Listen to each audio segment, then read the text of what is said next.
entrar dentro do assunto mais falado do momento, realmente um dos assuntos mais que está realmente em alta aí é o 14º salário, senador. Eu quero falar um pouquinho, depois eu quero ver se também o senhor concorda com as minhas palavras aqui, tá?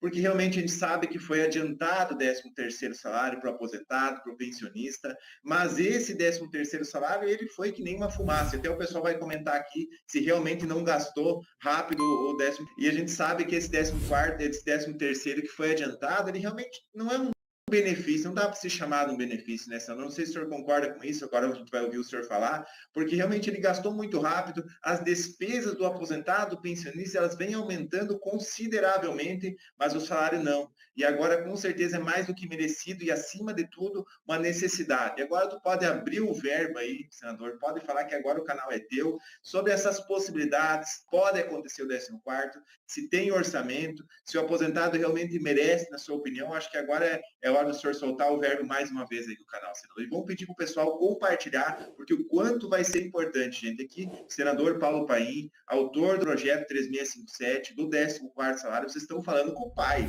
O pai do 14º salário está aqui. Então, compartilhe esse vídeo. Quem está gostando, já deixa o like aí, que agora a palavra é sua, senador. O projeto, ele interessa diretamente a 35 milhões de aposentados e pensionistas do INSS, né, a nossa Previdência. Em torno de 80% ganham o salário mínimo. Os cálculos, que me pergunto sempre, né? Bom, quanto nós vamos ter que gastar, que alguém tem que pagar, né? A gente prevê, pelos cálculos dos consultores, algo em torno de 42 bi.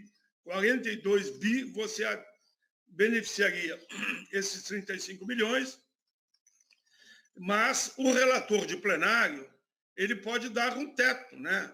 O relator de plenário pode dizer, olha, não vai ser para quem ganha mais do que 3, por exemplo, mais do que 3 salários mínimos. Ou pode ser de 2, não é eu que decido aí.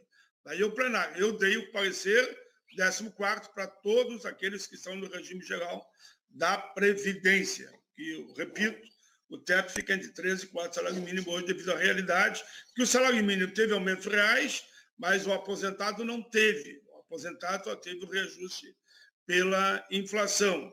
A pergunta 2 que me vem sempre, eu estou aqui de tanta entrevista que eu dou, eu vou já encaminhando, e vocês podem fazer outras perguntas.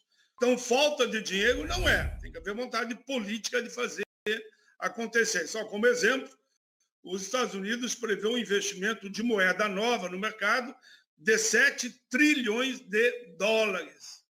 E aqui no Brasil daria mais ou menos 7 trilhões de dólares, aqui está mais que 5 por 1, né?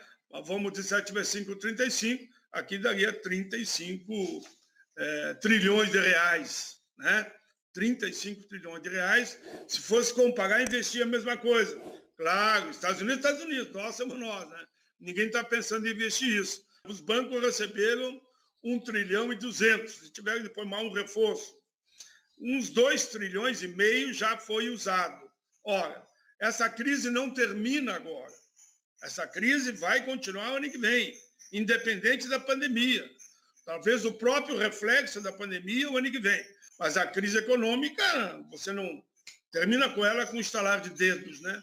E esses aposentados e pensionistas acabam ajudando aqueles que ficam mais na sua volta. Antes mesmo da pandemia, que era em torno de 10 milhões que eles ajudavam a sobreviver. Em outras palavras, né? Com a pandemia, multiplica por 2, são 20 milhões de pessoas. Então, com esse movimento, você vai estar contemplando, entre os 35 milhões que seriam beneficiados, no mínimo mais 20 milhões, 55 milhões de pessoas que teriam um respiro no fim do ano. Aí vem a prova até o fim do ano, não é fácil. Eu tenho dito, não vendo terreno na Lua, não prego ilusões, ou não planto ilusões, né? Eu posso fazer semeadura. Aí é outra coisa que depende da natureza. Aqui, no caso, depende dos senadores e deputados. Eu estou fazendo a minha parte, mas é preciso que haja pressão popular em todos os senadores, que eu digo para eles sempre, pressione, são 3 senadores por estado, pressione os 3 senadores, não importa o partido, façam o pedido, façam um apelo para que eles votem esse projeto do 14º salário, que está pronto para ser aprovado ou não, né, no Senado. E também remetam correspondência para os partidos, para os líderes, e consultem, não é consultem, conversam, perguntem aos próprios vereadores e prefeitos como é que o partido dele vê essa questão, né? Porque isso tudo repercute em escala, o efeito dominó lá em cima, para que efetivamente o 14º seja aprovado. A última questão só nessa abertura, alguém me diz, mas se não aprovar esse ano? Se não aprovar esse ano, nós temos que continuar brigando para o ano que vem. E o ano que vem, como eu disse antes, a crise continua. Se aprovar em fevereiro, ou março, e abril, muito bem, aprove e mande o 14º, que ninguém vai ficar bravo, né? É isso.